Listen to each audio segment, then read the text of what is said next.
Hello students, welcome to the online classes of ABN and PRR College of Science, Kovur. I am Thompson, lecturer in commerce. The subject I am dealing is auditing. The subject auditing is for 3rd BCom vocational students and 3rd BCom general students. Students, today's our topic is test check. Students ఈరోజు క్లాస్లో మనం discuss చేసుకునే topic ఏంటంటే test check. దీని తెలుగులో test checking అని అంటారు. Test checking. ఈ టెస్ట్ చెక్ యొక్క మీనింగ్ ఏంటి ఇప్పుడు తెలుసుకుందాం. జనరల్గా ఆడిట్ చేసే organisations small organisations, large organisations ఉండొచ్చు. కొన్ని సందర్భాల్లో ఆడిటర్ స్మాల్ బిజినెస్ ఆర్గనైజేషన్స్కి సంబంధించి ఆడిట్ చేయొచ్చు. మరికొన్ని సందర్భాలలో ఆడిటర్ బిగ్ బిజినెస్ కన్సర్న్స్ లేదా లార్జ్ బిజినెస్ ఆర్గనైజేషన్స్కి సంబంధించిన ఆడిట్ చేయొచ్చు. స్మాల్ బిజినెస్ ఆర్గనైజేషన్స్కి సంబంధించి ఆడిట్ చేసేటప్పుడు ఆడిట్ వర్క్ అనేది తక్కువగానే ఉంటుంది. ఆడిట్ వర్క్ని కూడా చాలా తక్కువ టైంలోనే కంప్లీట్ చేసి ఆడిటర్ ఆడిట్ రిపోర్ట్ని ప్రిపేర్ చేసి సబ్మిట్ చేయగలడు. అలా కాకుండా big business concerns or large business ఆర్గనైజేషన్స్కి సంబంధించి ఆడిట్ చేసేటప్పుడు ఆడిట్ వర్క్ అనేది త్వరగా కంప్లీట్ అవ్వదు. ఆడిట్ వర్క్ అనేది చాలా ఎక్కువగా ఉంటుంది. ఆడిట్ వర్క్ని త్వరగా కంప్లీట్ చేయడానికి వీలు పడదు. ఆడిటర్ కూడా చాలా త్వరగా రిపోర్ట్ని ప్రిపేర్ చేసి సబ్మిట్ చేయడానికి అంత పాసిబిలిటీ ఉండదు. సో లార్జ్ బిజినెస్ ఆర్గనైజేషన్స్కి సంబంధించి ఆడిట్ చేసేటప్పుడు ఆడిటర్ వర్క్ చాలా ఎక్కువగా ఉంటుంది, టైం చాలా ఎక్కువ తీసుకుంటుంది. ఆడిటర్ కూడా తన రిపోర్ట్ని త్వరగా ప్రిపేర్ చేసి సబ్మిట్ చేయడానికి అవకాశం ఉండదు. అటువంటి సందర్భాలలో ఆడిటర్లు యూజ్ చేసే ఒక ప్రాక్టీసే టెస్ట్ చెక్. అంటే పెద్ద పెద్ద వ్యాపార సంస్థలకు సంబంధించి ఆడిట్ చేసేటప్పుడు ఆడిటర్ పని అనేది చాలా ఎక్కువగా ఉంటుంది. ఆడిట్ పనిని కూడా తక్కువ కాలంలో పూర్తి చేయడానికి వీలుండదు.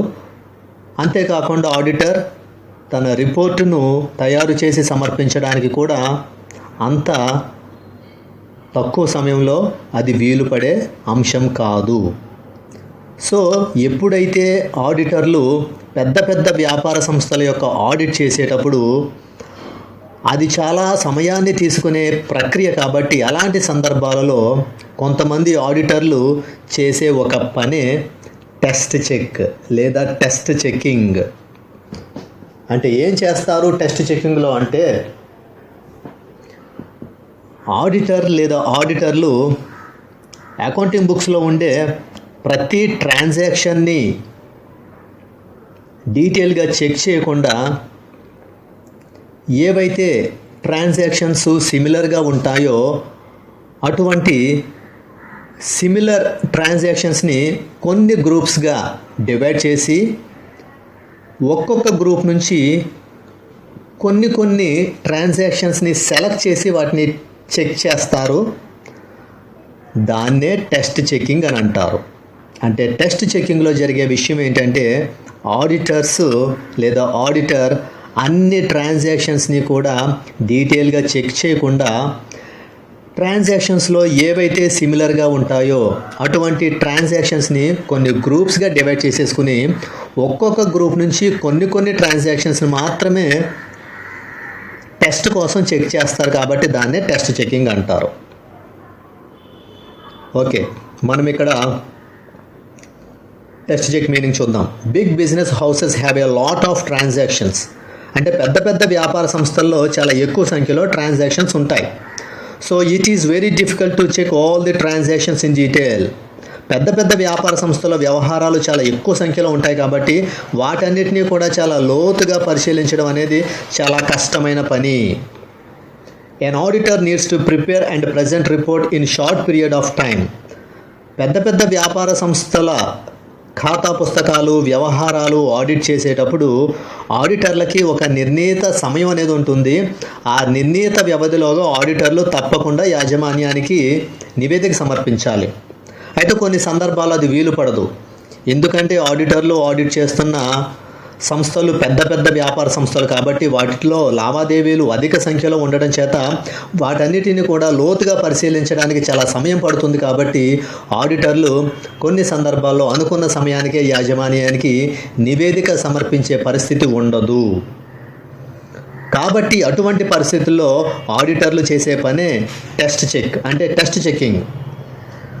పరిశీలించాల్సిన లావాదేవీలు అధిక సంఖ్యలో ఉండి యాజమాన్యము ఒక నిర్ణీత గడువు తేదీని సూచించి ఆ నిర్ణీత గడువు తేదీలోగానే యాజమాన్యానికి నివేదిక సమర్పించాలని చెప్పినప్పుడు అటువంటి సందర్భాలలో ఆడిటర్లు అనేక సంఖ్యలో ఉన్న వ్యవహారాలన్నింటినీ కూడా ప్రతి ఒక్కదాన్ని లోతుగా పరిశీలించకుండా వ్యవహారాలలో కొన్నింటిని కొన్ని గ్రూపులుగా విభజించి ఒక్కొక్క గ్రూపు నుంచి కేవలం కొన్ని వ్యవహారాలు మాత్రమే ఎంపిక చేసి వాటిని మాత్రమే చాలా జాగ్రత్తగా లోతుగా అధ్యయనం చేస్తారు.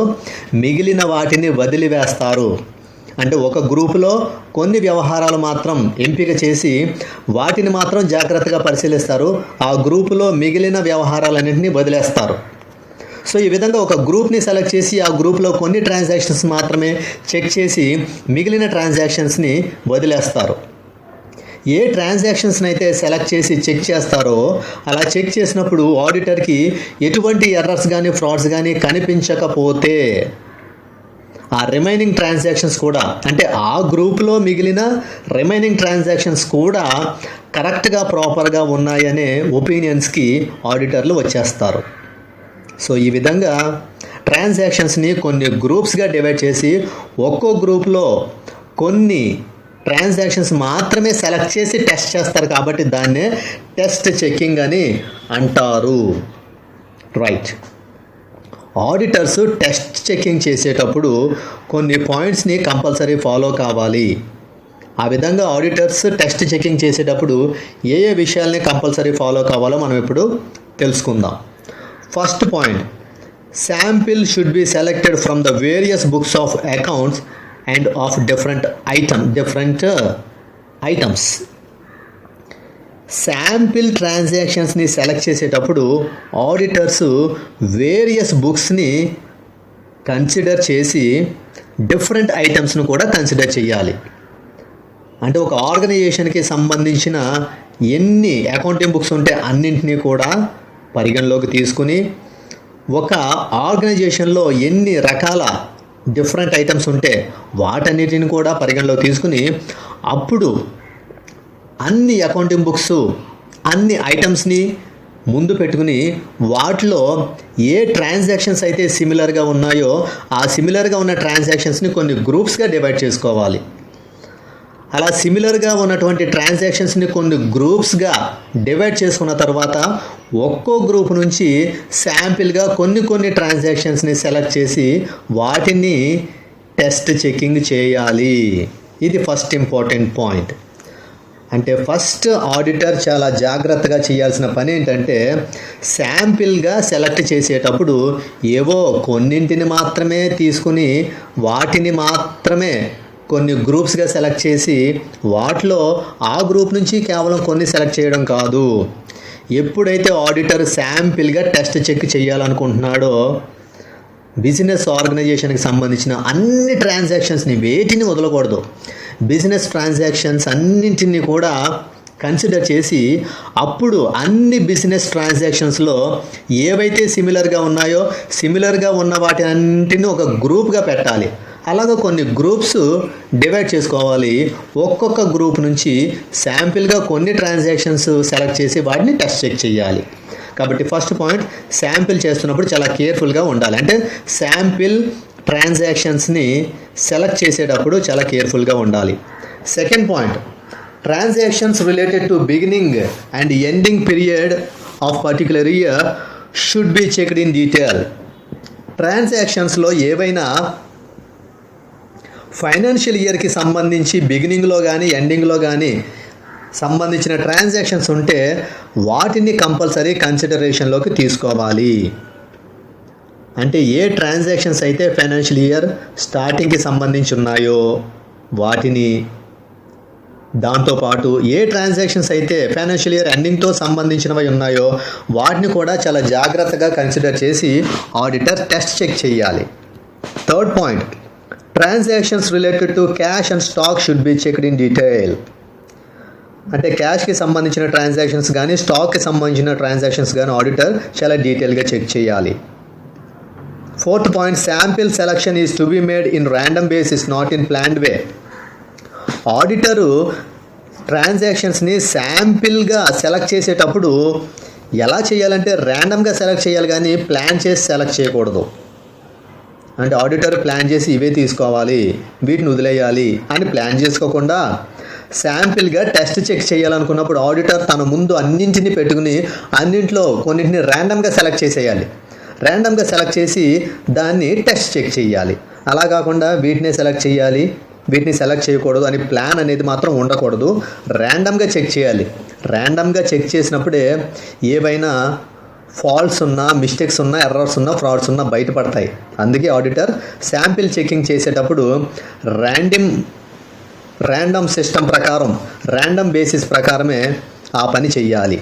Fifth point, detail check of BRS is necessary. అంటే బ్యాంక్ రికన్సిలియేషన్ స్టేట్మెంట్ని చాలా డీటెయిల్గా చెక్ చేయాల్సిన అవసరం కూడా ఉంది. సో ఈ విధంగా ఆడిటర్ టెస్ట్ చెక్ చేసేటప్పుడు అతను ఫాలో అవ్వాల్సిన ఇంపార్టెంట్ పాయింట్స్లో ఫస్ట్ పాయింట్ ఏంటి, శాంపిల్స్ని సెలెక్ట్ చేసేటప్పుడు ఆర్గనైజేషన్కి సంబంధించిన అన్ని ట్రాన్సాక్షన్స్ని కన్సిడర్లోకి తీసుకోవాలి. అన్ని అకౌంటింగ్ బుక్స్ని, బిజినెస్కి సంబంధించిన డిఫరెంట్ ఐటమ్స్ ఎన్ని ఉంటే అన్నింటినీ కూడా కన్సిడరేషన్లో తీసుకుని అప్పుడు మాత్రమే ఆడిటర్ శాంపిల్గా టెస్ట్ చెక్ చేయాలి. అది first important point. Second point, financial year స్టార్టింగ్కి ఫైనాన్షియల్ ఇయర్ ఎండింగ్కి సంబంధించిన ట్రాన్సాక్షన్స్ ఏవైతే ఉంటాయో వాటిని మాత్రం ఆడిటర్ చాలా డీటెయిల్గా చెక్ చేయాలి. Second important point. Third point, బిజినెస్లో స్టాక్కి సంబంధించి, క్యాష్కి సంబంధించి ట్రాన్సాక్షన్స్ ఏవైతే ఉంటాయో వాటిని కూడా చాలా డీటెయిల్గా చెక్ చేయాలి. Third important point. Fourth point, auditor ట్రాన్సాక్షన్స్ని శాంపిల్గా సెలెక్ట్ చేసేటప్పుడు ర్యాండమ్ బేసిస్ని ఫాలో కావాలి తప్ప ఒక ప్లాన్ ప్రకారం ట్రాన్సాక్షన్స్ని సెలెక్ట్ చేయకూడదు. ర్యాండమ్ బేసిస్ ప్రకారం మాత్రమే ఆడిటర్ ట్రాన్సాక్షన్స్ని సెలెక్ట్ చేసి ఆ ట్రాన్సాక్షన్స్ని టెస్ట్ చెకింగ్ చేయాలి. Fourth important point. Fifth point, bank reconciliation స్టేట్మెంట్ని ఆడిటర్ కంపల్సరీ డీటెయిల్గా చెక్ చేయాల్సిన అవసరం ఉంది. ఇది ఫిఫ్త్ ఇంపార్టెంట్ పాయింట్. సో ఈ విధంగా ఆడిటర్ టెస్ట్ చెక్ చేసేటప్పుడు ఈ ఇంపార్టెంట్ పాయింట్స్ని ఫాలో కావాలి. Now advantages of test check. Test check వల్ల ప్రయోజనాలు. First point, test check helps an auditor to complete work in less time. Test check వల్ల auditor తన ఆడిట్ వర్క్ని లెస్ టైం అంటే తక్కువ సమయంలోనే ఆడిటర్ తన ఆడిట్ పనిని పూర్తి చేయగలడు. దేనివల్ల అంటే టెస్ట్ చెక్ వల్ల. Next second point, an auditor can complete the work of audit of various organizations within stipulated time. Auditor ఒక స్పెసిఫిక్ టైంలోనే వేరియస్ ఆర్గనైజేషన్ సంబంధించిన ఆడిట్ అంతా కూడా కంప్లీట్ చేసేయగలడు. ఎందుకంటే ఆడిటరు ఇక్కడ ఏ మెథడ్ ఫాలో అవుతున్నాడు, టెస్ట్ చెక్ ఫాలో అవుతున్నాడు. ఆడిటర్ టెస్ట్ చెక్ ఫాలో అవ్వడం వల్ల వేరియస్ ఆర్గనైజేషన్స్కి సంబంధించిన ఆడిట్స్ అతనికి ఇవ్వటువంటి స్పెసిఫిక్ టైంలోనే అతను కంప్లీట్ చేయగలడు. Third point, test check saves labour, time and cost of man auditor. అంటే టెస్ట్ చెక్ వల్ల ఏమేమి సేవ్ అవుతుందంటే లేబర్ సేవ్ అవుతుంది, ఆడిటర్ యొక్క టైం సేవ్ అవుతుంది. సో ఈ విధంగా లేబర్ ఖర్చులు కలిసి వస్తాయి. అంటే అడిషనల్ ఎక్స్పెండిచర్ అనేది ఏమీ లేకుండా అమౌంట్ పరంగా కలిసి వస్తుంది, మ్యాన్ పవర్ పరంగా కలిసి వస్తుంది, టైం కూడా కలిసి వస్తుంది టెస్ట్ చెక్ వల్ల. Fourth point, test check give assurance of accuracy and reliability of transactions to some extent. కొన్ని సందర్భాల్లో టెస్ట్ చెక్ అనేది ట్రాన్సాక్షన్స్ సంబంధించిన యాక్యురసీ అండ్ అష్యూరెన్సీకి రిలయబిలిటీ ఇస్తుంది. అన్ని సందర్భాల్లో కాదు కానీ కొన్ని సందర్భాల్లో టెస్ట్ చెకింగ్ వల్ల వ్యవహారాల యొక్క ఖచ్చితత్వం అనేది, విశ్వసనీయత అనేది బయటపడుతుంది కొన్ని సందర్భాల్లో మాత్రమే. Fifth point, accounting staff remain alert and careful. Business ఆర్గనైజేషన్లో పనిచేసే అకౌంటింగ్ స్టాఫ్ అనే వాళ్ళు అలర్ట్గా, కేర్ఫుల్గా ఉంటారు. దానికి గల కారణం ఏంటంటే ఆడిటర్ ర్యాండమ్గా సెలెక్ట్ చేసేసి టెస్ట్ చెకింగ్ చేస్తుంటాడు కాబట్టి అతను ర్యాండమ్గా సెలెక్ట్ చేస్తాడు. అతని చేతికి ఏది వస్తుందో తెలియదు కాబట్టి అకౌంటింగ్ స్టాఫ్ అనేవాళ్ళు అలర్ట్గా కేర్ఫుల్గా ఉండి తమ వర్క్ని చేస్తారు. సో ఈ విధమైన అడ్వాంటేజెస్ అన్నీ కూడా టెస్ట్ చెక్ వల్ల బిజినెస్ ఆర్గనైజేషన్కి చేకూరుతాయి. ఇప్పుడు డిసడ్వాంటేజెస్ ఆఫ్ టెస్ట్ చెకింగ్ వల్ల నష్టాలు, టెస్ట్ చెకింగ్ యొక్క లోపాలు లేదా పరిమితులు. First point, there are chances of missing errors and frauds. Test check చేసినప్పటికీ కూడా చాలా వరకు సందర్భాల్లో ఎర్రర్స్ అండ్ ఫ్రాడ్స్ని డిటెక్ట్ చేయలేకపోవచ్చు. ఎందుకంటే ర్యాండమ్ బేసిస్ ప్రకారం కొన్ని ట్రాన్సాక్షన్స్ని సెలెక్ట్ చేసి వాటిని శాంపిల్గా చెక్ చేస్తారు. కాబట్టి ఈ టెస్ట్ చెకింగ్ వల్ల చాలా సందర్భాల్లో ఎర్రర్స్ అండ్ ఫ్రాడ్స్ అనే వాటిని డిటెక్ట్ చేయకపోవడం జరుగుతుంది. అంటే టెస్ట్ చెకింగ్ వల్ల చాలా వరకు సందర్భాల్లో ఖాతా పుస్తకాలలో ఉన్న తప్పులు కానీ మోసాలు కానీ కనిపెట్టబడకపోవచ్చు. Not detected. There are chances to not detection of errors and frauds of a organization. ఒక సంస్థకు సంబంధించి తప్పులు కానీ మోసాలు కానీ టెస్ట్ చెకింగ్ వల్ల చాలా వరకు సందర్భాల్లో కనిపెట్టకపోవడానికి అవకాశాలు ఉన్నాయి. Second point, result presented by income statement may be incorrect and report presented to the management may not be true. అంటే ఇన్కమ్ స్టేట్మెంట్కి సంబంధించి ఏ రిపోర్ట్ అయితే తయారు చేశారో, అంటే అకౌంటింగ్ స్టాఫ్ ఇన్కమ్ స్టేట్మెంట్ ఏదైతే ప్రిపేర్ చేశారో అది ఇన్కరెక్ట్గా ఉండొచ్చు. దాంతోపాటు ఆ ఇన్కమ్ స్టేట్మెంట్కి సంబంధించి అకౌంటింగ్ స్టాఫ్ మేనేజ్మెంట్కి ఏ రిపోర్ట్ అయితే ప్రజెంట్ చేశారో అది కూడా ట్రూగా ఉండకపోవచ్చు. దేనివల్ల అంటే టెస్ట్ చెక్ వల్ల. అంటే టెస్ట్ చెక్ వల్ల ఇన్కమ్ స్టేట్మెంట్స్లో ఉండే ఎర్రర్స్ని కానీ ఫ్రాడ్స్ని కానీ మనం డిటెక్ట్ చేయలేము. టెస్ట్ చెకింగ్ వల్ల చాలా సందర్భాల్లో ఇన్కమ్ స్టేట్మెంట్స్లో ఉండే ఎర్రర్స్ కానీ ఫ్రాడ్స్ కానీ అన్డిటెక్ట్ అవుతాయి. సెకండ్ పాయింట్ ఏంటంటే తెలుగులో ఇన్కమ్ స్టేట్మెంట్ అంటే ఆదాయ నివేదికను ఆడిటర్ పరిశీలించేటప్పుడు టెస్ట్ చెకింగ్ అని చేశాడంటే ఆ టెస్ట్ చెకింగ్లో చాలా వరకు ఆదాయ నివేదికలు ఏమైనా తప్పులు కానీ మోసాలు కానీ ఉంటే అవి కనిపెట్టబడవు. ఆదాయ నివేదికలో ఉన్న తప్పులు కానీ మోసాలు కానీ కనిపెట్టాలంటే ఆదాయ నివేదికను మొదటి నుంచి చివరి వరకు ఏ ఒక్క విషయాన్ని విడిచిపెట్టకుండా ప్రతి ఒక్కదాన్ని చాలా లోతుగా పరిశీలించాలి. కానీ టెస్ట్ చెకింగ్ చేస్తే ఆదాయ నివేదికలో ఉన్న తప్పులు కానీ మోసాలు కానీ బయటపడవు. ఇదొక disadvantage or demerit. Third point, test check increases the responsibility of auditor. Test check వల్ల ఆడిటర్ యొక్క రెస్పాన్సిబిలిటీ పెరుగుతుంది. అంటే ఆడిటర్ టెస్ట్ చెక్ చేస్తాడు, డీటెయిల్ చెకింగ్ చేయడు. డీటెయిల్ చెకింగ్ చేస్తే ఆడిటర్ ప్రతి ఒక్క విషయాన్ని కనిపెట్టగలడు. కానీ ఆడిటర్ టెస్ట్ చెకింగ్ చేయడం వల్ల కొన్నింటిని చెక్ చేసి కొన్నింటిని వదిలేస్తాడు. వేటినైతే చెక్ చేసి వేటినైతే వదిలేస్తాడో ఈ రెండు కూడా ఒకే రకమైన ట్రీట్మెంట్ ఇవ్వడం వల్ల ఆడిటర్ కొన్ని సందర్భాల్లో రెస్పాన్సిబుల్ అయిపోతాడు. అంటే టెస్ట్ చెకింగ్ వల్ల ఆడిటర్ యొక్క బాధ్యత పెరిగిపోతుంది. టెస్ట్ చెకింగ్ వల్ల ఆడిటర్ యొక్క పని భారం తగ్గుతుంది, కానీ ఆడిటర్ యొక్క బాధ్యత మాత్రం ఏమాత్రం తగ్గదు. ఆడిటర్కి సమయం లేక కొన్ని సందర్భాల్లో టెస్ట్ చెక్ చేసి ఆడిట్ పని పూర్తి చేసేస్తారు.